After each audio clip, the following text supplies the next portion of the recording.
Radio lake city में आज हमसे रूबरू हैं गिरिराज सिंह भाटी। आप आवासीय अभियंता है राजस्थान आवासन मंडल के। भाटी जी, आपका स्वागत करते हैं। भाटी जी, मध्यम वर्गीय और निम्न वर्गीय इन लोगों का सपना होता है अपना घर हो, और ये घर का सपना पूरा करने में आवासन मंडल की बहुत महत्वपूर्ण भूमिका है। बताएं कि कितने लोगों का सपना हम उदयपुर में पूरा कर चुके हैं और भविष्य में कितने लोगों का कर पाएंगे। राजस्थान आवासन मंडल अपने स्थापना से 1971 में जब से मंडल की स्थापना हुई, तब से उदयपुर में भी आवासन मंडल का कार्यालय शुरू हो गया था। और तब से हम सबसे पहले मासला मंगरा हिरण मंगरी कॉलोनियों से शुरुआत करते करते आज की तारीख में हम अंतिम जो बलीचा है दक्षिण विस्तार योजना, उस पर हम कार्य कर रहे हैं। और वहाँ लगभग हम 35,000 मकान उदयपुर में बना चुके हैं। अभी पिछले 3-4 साल से हम पुराने जो मकान थे उनको हम डिस्पोजल में लगे हुए थे। वर्तमान में भी हमने स्कीम खोल रखी है जिसका कि वरीयता निर्धारण लॉटरी 17 तारीख को प्रस्तावित है।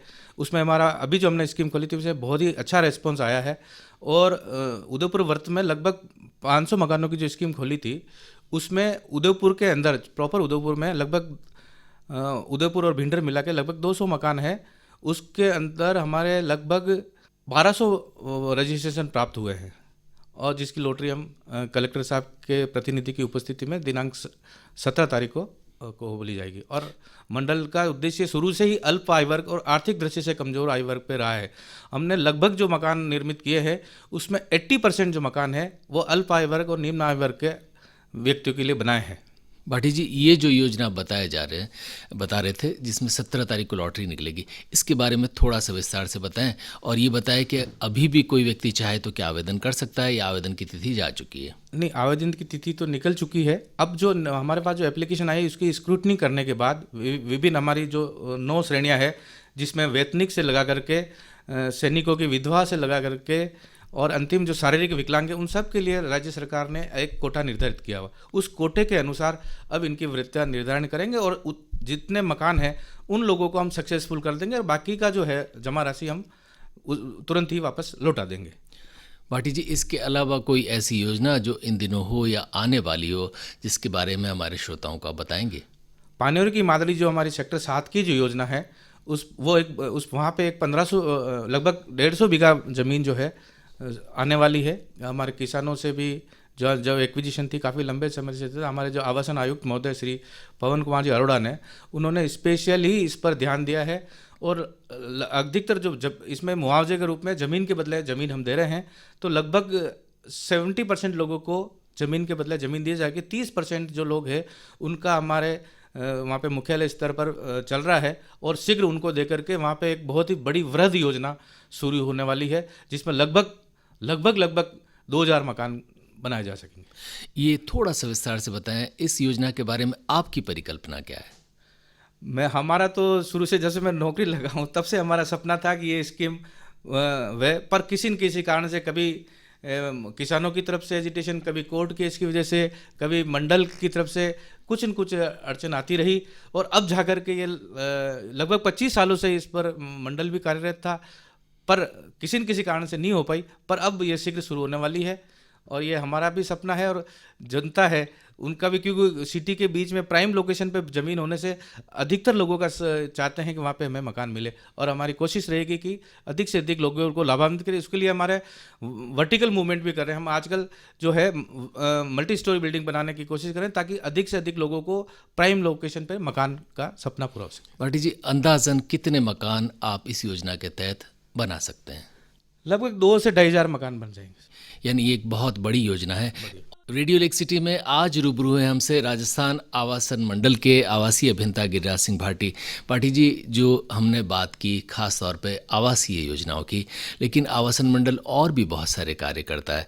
बताएं कि क्या व्यावसायिक भूखंड या दुकानें या इस तरह का आवंटन भी आवासन मंडल करता है तो उदयपुर में कौन कौन सी ऐसी महत्वपूर्ण योजनाएं हाल ही में संपादित हुई है और भविष्य में होने वाली है? सबसे पहले मैं बता दूं, हमारा जो टोटल जो ज़मीन हम एक्वायर करते हैं किसी भी स्कीम के लिए उसमें 50% जो ज़मीन है वो खुले स्थान के लिए रखते हैं। उसमें पार्क, रोडे और इस तरह की चीज़ें, और उसमें 5% जो ज़मीन होती है हम व्यवसाय के लिए होते हैं ताकि कॉलोनी वासियों को उसी क्षेत्र में व्यावसायिक दुकानें वगैरह भी मिल जाए। इसके साथ साथ हम वहाँ पे स्कूल भी प्लान करते हैं, वहाँ पे डिस्पेंसरी प्लान करते हैं और कम्युनिटी फैसिलिटी देने के लिए एक सामुदायिक भवन का भी होता है। इस तरह से हम जो वहाँ पे जो ज़रूरत की चीज़ें हैं जनता की, वो सब चीज़ों का वहाँ पे समावेश होता है। क्या कोई महत्वपूर्ण योजना ऐसी है जिसके तहत दुकानें या दूसरी कोई चीज़ें आप इन दिनों देने वाले हैं या भविष्य में लाने वाले हैं? नहीं, अभी हाल ही में हमने दक्षिण विस्तार योजना, जो हमारी एक महत्वाकांक्षी योजना थी, उसमें लगभग 99 भूखंड, आवासीय भूखंड अभी हाल ही में नीलाम किए थे। ये व्यावसायिक भूखंड जो है वो ऑनलाइन ही नीलामी से होते हैं। उसमें से लगभग 3-4 भूखंड अभी पाइपलाइन में है, जिसकी नीलामी चल रही है, कोई भी अपने उसमें भाग ले सकता है। बाकी अब जो, क्योंकि ये जो दक्षिण विस्तार योजना है उसमें केवल अब लगभग 200 LIG के फ्लैट बनेंगे अल्पआयु वर्ग के लिए, वो अभी चल रहे हैं, उनका हो जाएगा। उसके बाद हमारी जो मेन जो फोकस रहेगा वो पानीरी की मादड़ी योजना में, वहाँ पे सभी चीज़ें होगी। उसमें वहाँ पे स्कूल भी है, वहाँ पे डिस्पेंसरी भी होगी, वहाँ पे व्यवसायिक गतिविधियों के लिए बड़े बड़े, हम ये कोशिश करेंगे इस बार कि वहाँ पे छोटी छोटी दुकानों के साथ साथ कुछ बड़े भूखंड भी रखें, ताकि बड़े व्यापारी भी वहाँ आ सके और लोगों को एक ही जगह पे सब सुविधा मिल सके। भाटी जी, नीलामी के दौरान आपने एक शब्द काम में लिया, ई ऑक्शन। आजकल हर चीज़, चूँकि कोविड का संकट भी है, तो ज़्यादातर चीज़ें इलेक्ट्रॉनिक तरीके से होती। बताएं, ये ई ऑक्शन होता क्या है, इसमें कैसे लोग सहयोग करते हैं, कैसे जमा राशि जमा करवाते हैं, उसके बाद आवंटन हो, तो ये थोड़ी सी प्रक्रिया हमारे श्रोताओं को जी, इसमें हमारे जो ई ऑक्शन है, हमारे जैसे मकान बचे हुए मकान हैं, उनका भी हम ई ऑक्शन कर रहे हैं। तो उसमें 3 स्टेप होती है। पहले तो होता है रजिस्ट्रेशन कराने के लिए। तो आदमी को हम, जैसे हमारे कमिश्नर साहब ने एक बहुत ही बढ़िया, पहले तो हम क्या ये 2-3 महीने में एक बार ऑक्शन करते थे। अब उन्होंने, हमारे साहब ने, जो आवासन आयुक्त महोदय ने, उन्होंने बहुत बढ़िया काम किया है कि हर बुधवार को नीलामी होती है। हर बुधवार की नीलामी की ओपन होती है सोमवार को। सोमवार को आदमी रजिस्ट्रेशन करा सकता है। रजिस्ट्रेशन कराने के बाद उसको EMD जमा करनी होती है, अर्नेस्ट मनी, जो कि व्यावसायिक भूखंडों के लिए 2% है और मकानों के लिए 5% है। जो हमारी आरक्षित दर है उसकी 2% और 5%। वो EMD जमा कराने के बाद तीसरी स्टेप होती है, वो EMD जमा कराते ही उसके लिए ओपन हो जाएगी वो स्कीम, जिसमें जो मकान लेना चाहता है वो उसमें अपना पार्टिसिपेट कर सकता है और वो क्लोज बीड होगी। उसमें आप अपनी रेट भर दीजिए और बुधवार के दिन शाम को 4:30 बजे हम उसको क्लोज होती है और 4:30 बजे वो ओपन करते हैं और उसी वक्त रिजल्ट उस सबके सामने। थोड़ा सा ये बताएं, कौन सी वेबसाइट है उसके बारे में भी, ताकि और कैसे लोग उसमें एंटर हो सकते हैं? और राजस्थान आवासन मंडल की साइट है, सीधे ही साइट पे जाने के बाद आपको बुधवार नीलामी दिखेगी। बुधवार नीलामी में जैसे ही आप क्लिक करेंगे तो पूरे राजस्थान के अंदर, उदयपुर ही नहीं, पूरे राजस्थान में कहाँ कहाँ भूखंड उपलब्ध है, कहाँ का मकान उपलब्ध है, वो सब आपको एक क्लिक पे आपको मिलेगा। और जो आप क्लिक करेंगे आपको कौन कौन से मकान अवेलेबल वो मिलेंगे, उसके साथ कहाँ पे कितनी छूट है। अभी हमारे मुख्यमंत्री महोदय के निर्देशानुसार कहीं हम 25% छूट दे रहे हैं, तो कहीं जो हम मकान नहीं बिक पा रहे हैं वहाँ 50% तक की छूट है। तो वो छूट के बाद कितना अमाउंट है, पूरी की पूरी आपको वो डिटेल मिल जाए। उसमें वहाँ पे एक साथ नक्शा भी दिया हुआ है कि मकान बना हुआ है तो किस तरह का नक्शा है, कॉलोनी है तो कहाँ पे है, और आपको वो गूगल मैप भी मिल जाएगा। तो आपको वहाँ घर बैठे बैठे आप लोकेशन, आपको कहीं जाने की जरूरत नहीं, घर बैठे बैठे आप ऑनलाइन तो पैसे जमा करा सकते हैं, ऑनलाइन आप मकान देख सकते हैं, कैसा बना हुआ है वो देख सकते हैं, और आपका लोकेशन गूगल लोकेशन से आप देख के अपनी पसंद का मकान हाथों हाथ आप ले सकते हैं। रेडियो लेक सिटी में रूबरू हैं गिरिराज सिंह भाटी। आप आवासीय अभियंता है यहाँ पर राजस्थान आवासन मंडल में। भाटी जी, हम म्यूजिकल ब्रेक पर जाने से पहले जिक्र कर रहे थे कि बुधवार को कोई भी व्यक्ति चाहे तो उस जो नीलामी होती है, ई नीलामी, उसमें शामिल हो सकता है। ये बताएं कि बहुत सारी कैटेगरीज को लेकर कन्फ्यूजन होता है कि आवासीय मंडल में बहुत सारी कैटेगरीज होती है। फ़र्ज़ कीजिए किसी व्यक्ति का 1 लाख रुपए मासिक वेतन है और फ़र्ज़ कीजिए किसी का 10,000 वेतन है, तो क्या जो जिस कैटेगरी के लिए वो एलिजिबल है उसी के लिए वो ऑनलाइन भी आवेदन कर पाएगा या किसी भी कैटेगरी के लिए आवेदन कर सकता है? ऑनलाइन कैटेगरी, ऑनलाइन के लिए कैटेगरी का कोई बंधन नहीं है। केवल जो हम जो स्कीम खोलकर जो फार्म भराते हैं उसमें हमारी 5 तरह की कैटेगरियाँ है। जो सबसे छोटी है आर्थिक दृष्टि से कमजोर आय वर्ग, उसके ऊपर अल्पआयु वर्ग, फिर मध्यम आय वर्ग। कमजोर में कितने लोग आएंगे, क्या उनकी आर्थिक दृष्टि में जिसकी BPL? हाँ, BPL से नहीं मतलब है, जिसकी इनकम है 3 लाख से कम है, वो सब EWS के अंदर पार्टिसिपेट कर सकते हैं। 3 से 6, फिर अल्पआयु वर्ग में 6 से 9 के बीच में मध्यम आयु वर्ग में, और फिर 12 से ऊपर वाले जो हैं उच्च आयु वर्ग में भर सकते हैं। तो इस तरह से 5 तरह की कैटेगरी है। वो कैटेगरी सिर्फ जो स्कीम खोलते हैं उसके लिए है। ऑनलाइन के अंदर कोई बंधन नहीं है। जो चाहे वो ले सकता है। और ऑनलाइन हम किस्तों में भी मकान दे रहे हैं इसमें। पहले हमारे जो नीलामी होती थी सिर्फ नगद भुगतान पे होती थी, पर मुख्यमंत्री महोदय ने कोविड का टाइम देखते हुए और दूसरी चीज़ों को देखते हुए अब इन्होंने कहा भाई किस्तों में दे दे आदमी।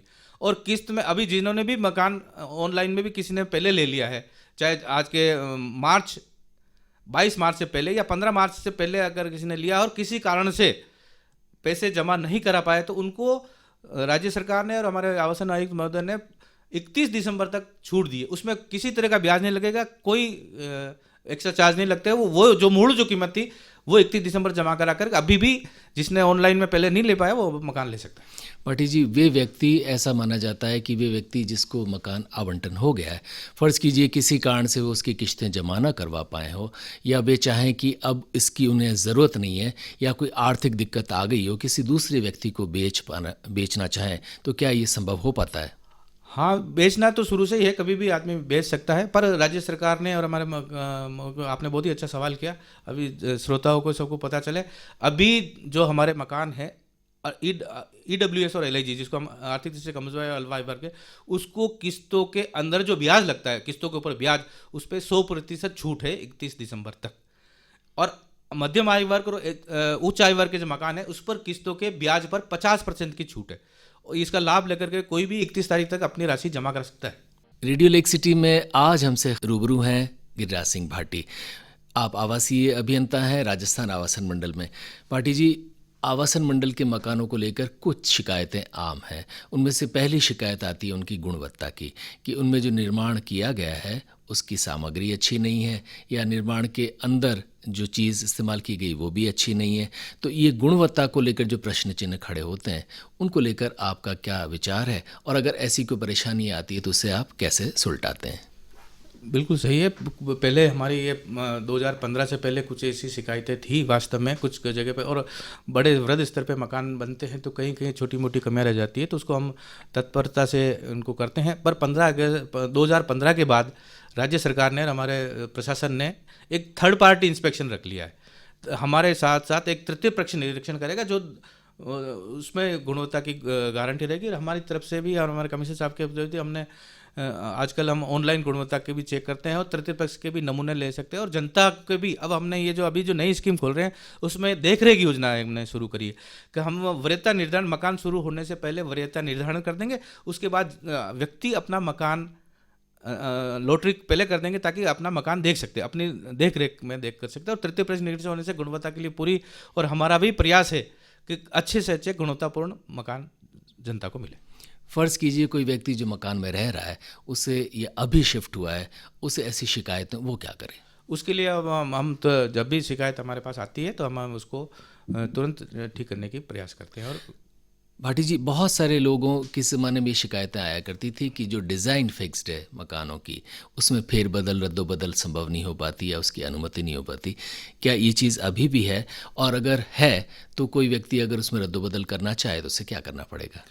नहीं, अपने आवश्यकता अनुसार रद्दोबदल तो कर सकता है, पर हाँ हमारे भी ये प्रयास है, राज्य सरकार के भी एक जो भवन निर्माण नीति है उसके अनुसार ये है कोई फ्रंट सेटबैक, जो कि आपके खुले स्थान, आप मकान का मेन उद्देश्य क्या है कि आपको हवा पानी उस मकान में और धूप आनी चाहिए। अगर अब हम चारों तरफ से पैक कर देंगे तो मकान में रहने का कोई मतलब ही नहीं रहेगा। तो हमारा और सबका भवन निर्माण नीति से यही उद्देश्य है कि आपके जो भवन है वो पूरा उसमें हवा आवे, उसमें धूप आ सके और आपके लिए रहने के लिए शुद्ध वातावरण हो। बस इसके अलावा आप अपने आवश्यकता अनुसार निर्माण कर सकते हैं, उसकी हम स्वीकृति देते हैं। और हमने जो कॉलोनियाँ अभी हमारी जो पुरानी कॉलोनियाँ है, जो मासला मंगरा है, हिरण मंगरी है, गोवर्धन विलास है, ये हमने देख रेख के लिए, साफ सफाई के लिए और उसके लिए हमने नगर निगम को स्थानांतरित कर दी है। तो नगर निगम भी इसकी स्वीकृतियाँ दे रहा है और जो जिसकी कॉलोनी उनको ट्रांसफ़र नहीं की गई है उसकी स्वीकृति मंडल अपने स्तर पर दे रहा है। भाटी जी, बहुत बार ये होता है कि जो प्राइवेट बिल्डर जो होता है, किसी प्राइवेट बिल्डर के ज़रिए किसी अपार्टमेंट में या किसी कॉलोनी में लोग जाते हैं तो वो मेंटेनेंस या बहुत सारी चीज़ें, हालांकि उसका शुल्क लेते हैं वो अलग बात है, लेकिन उनकी जिम्मेदारी होती है और इस बहाने मेंटेनेंस भी रह जाती है। आवासन मंडल की जो कॉलोनीज़ हैं या जो उनकी योजना है, वहाँ पर उनकी मेंटेनेंस निरंतर हो सके, उनकी भी सुरक्षा हो सके, इसके लिए आवासन मंडल अपने स्तर पर कुछ करता है या किसी बाहरी एजेंसी से कुछ करवाता है? नहीं, कॉलोनी में जो साफ़ सफाई है निरंतर, और बिजली की सुविधा है, बिजली की जो रोड लाइट्स वगैरह के लिए मंडल अपने स्तर पे ही मेंटेनेंस करता है। और एक निश्चित समय जब पूरी कॉलोनी की बस जाती है और पूरी सब टोटल कंप्लीट होने के बाद हम, ये प्रावधान है राज्य सरकार की तरफ से और हमारे एक्ट में भी है कि हम ये नगर निगमों को देख रेख के लिए स्थानांतरित कर देते हैं। रेडियो लेक सिटी में हमारे मेहमान हैं गिरिराज सिंह भाटी। आप आवासीय अभियंता हैं राजस्थान आवासन मंडल में। भाटी जी, अभी जो वर्तमान में योजनाएं उदयपुर में चल रही हैं, उनके निर्माण और उसके बाद मेंटेनेंस को लेकर आप संतुष्ट हैं? और कौन कौन सी योजनाएं हैं जहां से लेकर आपको कुछ शिकायतें आई होंगी और उनका आपने किस तरीके से निपटारा किया? अभी हाल ही में हमने 2 बड़े प्रोजेक्ट किए थे। एक तो गोवर्धन अपार्टमेंट, जहाँ पे हमने 144 फ्लैट बनाए हैं विभिन्न आय वर्ग के गोवर्धन विलास कॉलोनी में। एक हमने सवीना सेकंड के अंदर MHB के बड़े फ्लैट बनाए, दोनों ही अच्छी गुणवत्ता के थे। उसमें सवीना द्वितीय में तो ऐसी कोई बड़ी शिकायत आई नहीं है। पर हाँ, गोवर्धन विलास वाले अपार्टमेंट में हमारे लिए भी ये मल्टी स्टोरी का हाउसिंग बोर्ड के लिए भी पहला प्रोजेक्ट था उदयपुर का।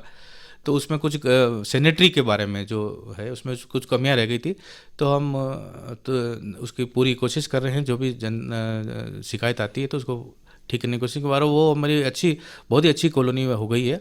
उसमें कुछ अभी 39 फ्लैट बच गए थे, वो भी अभी अच्छी रेट में नीलामी में गए हैं लोग, और लोग बड़े संतुष्ट हैं। भाटी जी, चूंकि कोविड-19 का समय है तो पहले तो व्यक्ति फिजिकली आ जाता था किसी भी शिकायत को दर्ज करने, मिल भी लेता था अधिकारियों से और या अभियंताओं से, लेकिन अब आ पाना संभव नहीं और आप लोगों के लिए भी व्यक्ति तक फिजिकली जा पाना संभव नहीं। ऐसे में कोई रख रखाव संबंधी या दूसरी शिकायतें हो, कोई व्यक्ति करना चाहे तो कैसे करे? वो हमारे वहाँ पे जो हमने कॉन्ट्रैक्टर जगह जगह पे लगा रखे हैं, उनको फ़ोन से कर सकते हैं। हमारे ये ने उनको फ़ोन से कर सकते हैं। सभी के लोगों के पास हमारे जो है अभियंता के फ़ोन है, और हमें व्यक्तिगत रूप से हमें भी फ़ोन कर सकते हैं, तो हम उसी तुरंत उसका समाधान करते हैं। रेडियो लेक सिटी में हमारे खास मेहमान गिरिराज सिंह भाटी, राजस्थान आवासन मंडल उदयपुर के। भाटी जी, जाते जाते ही बताएं कि कोविड-19 के समय बहुत सारे लोगों की, जैसा हम कार्यक्रम के बीच में जिक्र भी कर रहे थे, आर्थिक स्थिति अच्छी नहीं है, लेकिन ऐसे में भी योजनाएं तो रुकती नहीं। तो बताएं कि आवासन मंडल की योजनाओं की गति वही है या थोड़ी सी धीमी हुई है? नहीं, कोविड के अंदर जब कोविड ने अपने को सबको लोगों को घरों में रहना सिखाया है, बाकी तो लोग बाहर रहते, तो कोविड के टाइम में आवासन मंडल के मकानों की बिक्री ज़्यादा हुई है। बाकी चीज़ों में कभी कुछ कमी हुई होगी, पर मंडल के मकान पूरे राजस्थान में अच्छे बिके। और हमारे जो मकान बरसों से पड़े हुए थे, लगभग 5 साल से जो मकान पड़े हुए थे, वो निकल गए। और राज्य सरकार ने भी इस पर 25% 50% छूट दी। उसके अलावा जो अभी जो फरवरी के बाद से दिसंबर तक किस्त कोई जमा नहीं करा पाता, उस पर किसी भी तरह का ब्याज भी मंडल द्वारा नहीं लिया जा रहा है। आवासन मंडल की तरफ से तमाम श्रोताओं को जाते जाते क्या कहेंगे? अब हमारा उद्देश्य है जो आवासन मंडल का, जो रोटी कपड़ा और मकान, जो लोगों की जो 3 मूलभूत सुविधा होती है, उसमें आवासन मंडल तीसरी जो सुविधा है उसकी पूरी प्रयास कर रहा है। फिर भी उसमें कहीं कहीं कमी रह जाती है, तो हम उसको भी दूर करने की कोशिश करेंगे। और हमारा उद्देश्य है कि अधिक से अधिक सस्ते गुणवत्ता युक्त मकान जनता को मिले, ये हमारी पूरा प्रयास रहेगा। गिरिराज सिंह जी भाटी, आपका हृदय से आभार।